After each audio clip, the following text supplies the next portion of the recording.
Alright, well, I'm out of the carved place, got my oil changed, everything's good to go. So let's talk about option number 2, when the slow step comes second. You can see the two elementary steps here. They're bulleted rather than numbered, but the order in which they're listed is the order in which they happen. So you see the first step is the fast step, and the second step is the slow step. The observed rate law, as you can see, is K times NO squared times BR2. Now, if the observed rate law was dependent on the first step, then the rate law for the first step would be the observed rate law for the overall reaction. But as you can see, based on the stoichiometry, this is NO to the first power, and this is BR2 to the first power, which is not consistent with this observed rate law.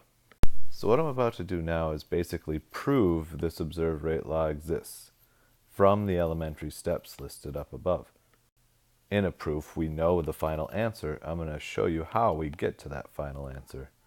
It's going to take a little algebra imagination, so pay close attention. Let's get started. First, let's jot down the rate law for the first step. As you can see, we've already went over. It's simply based on the stoichiometry of this reaction, if these are the reactants. Nothing new is happening here in this first elementary step.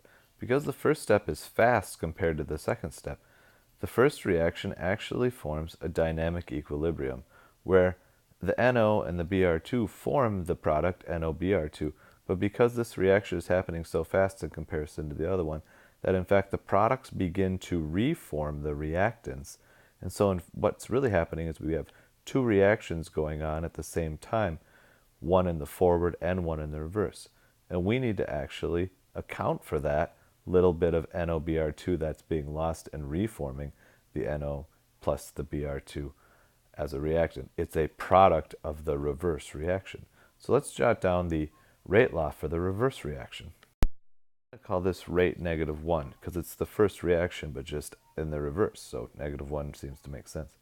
The K is also labeled K -1, and the reactant of the reverse reaction is the product of the forward reaction, so it's NOBr2, but there's only 1 mole of it, so we just label that to the first power. We're in the mood of writing out rate laws for elementary steps. Let's just go ahead and write out the rate law for the second elementary step, the slow step, which is also the rate determining step of this reaction. Rate 2 is equal to a K2. It's not the same constant as K1 or K -1. It's its own constant. Multiplied by NOBr2 to the first power times NO to the first power. Once again, based on the stoichiometry of this elementary step. Something we're going to talk about next chapter, but we're going to introduce it now, is the concept of dynamic equilibrium.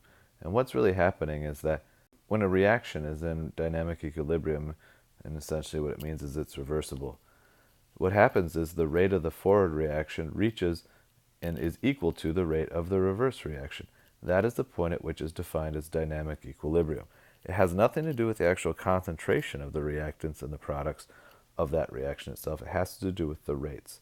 So if the two rates, the rate of the forward and the rate of the reverse, are equal to each other in dynamic equilibrium in this first fast step, what we're going to do right now is actually take these two and set them equal to each other. I've got the forward reaction equal to the reverse reaction, because at dynamic equilibrium, the rate of the forward equals the rate of the reverse. Now, if you remember from our last video lesson, an intermediate is something that gets produced in the first reaction and then gets immediately used up in the second reaction. In this case, our intermediate is NOBr2. So what I'm going to do in this combined rate situation with the first and second equal to one another is I'm actually going to solve this for the intermediate. It's just going to require a little bit of fancy algebra rearranging. And honestly, this is super easy, because all I need to do is divide by K -1 on each side, and I've isolated NOBr2, my intermediate. I rewrote it and cleaned it up a little bit so it's easier to work with. But the next step is then take that intermediate and plug it into the second elementary step's rate law, because the intermediate gets used in the second step, so I'm going to take it and substitute it into the second step. All of this that is equal to NOBr2 gets substituted into this term of this rate law. I'm going to do that now and clean it up so I can combine some like terms and whatnot. So now rate 2 is equal to k2 times k1 over k negative 1. And basically I just took the 2 k's from the substituted part and combined it with the k of rate law 2. And so that just kind of hangs out right there. Now the NO times the Br2 is the NO and Br2 from, once again, the substituted part from the first reaction. And this NO just kind of carries down as a part of the rate law. And now what I can do is combine like terms. So I have an NO and I have an NO. And if I combine those together, I have NO squared. Scroll up a little bit just to give myself a little bit of room. But this is what the final rate law looks like. Rate 2 is equal to that mess of k constants times NO squared times Br2. You can do with these k constants, this mess of 3 different constants, is actually just combine them and just call them a new constant. I know, it seems kind of silly, but the book just says, you know what? Take them, stick them together, and just call them a new constant. You just multiply a constant times a constant, divide it by a constant, you just get a new third constant.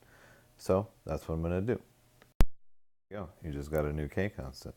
Now if I scroll up a little bit so I can see the observed rate law and compare it to the rate law that I just wrote after combining the first and second elementary steps together, you're going to notice that the observed rate law way up at the top, NO squared times Br2 is equal to NO squared times Br2. Look at that, it's the exact same rate law. And so this just proves that the observed rate law is actually a combination of the first reaction rate law in dynamic equilibrium substituted into the second rate law and then combined to make like terms. What does this mean for you as the test taker or quiz taker or someone who does homework for this class? Well, I could simply give you a reaction with a multi-step mechanism and ask you to derive the observed rate law if I don't give it to you. And so I'll just say, what's the observed rate law based on these 2 reactions? If the first is fast and the second is slow, you got to be able to substitute, or not substitute, but set the rates forward and reverse equal to each other, solve for the intermediate, plug the intermediate in, combine like terms, and generate that rate law. I could just simply do a problem just like this, where I say, show the work and prove that the observed rate law is actually a combination, or a product, I should say, of the provided elementary steps.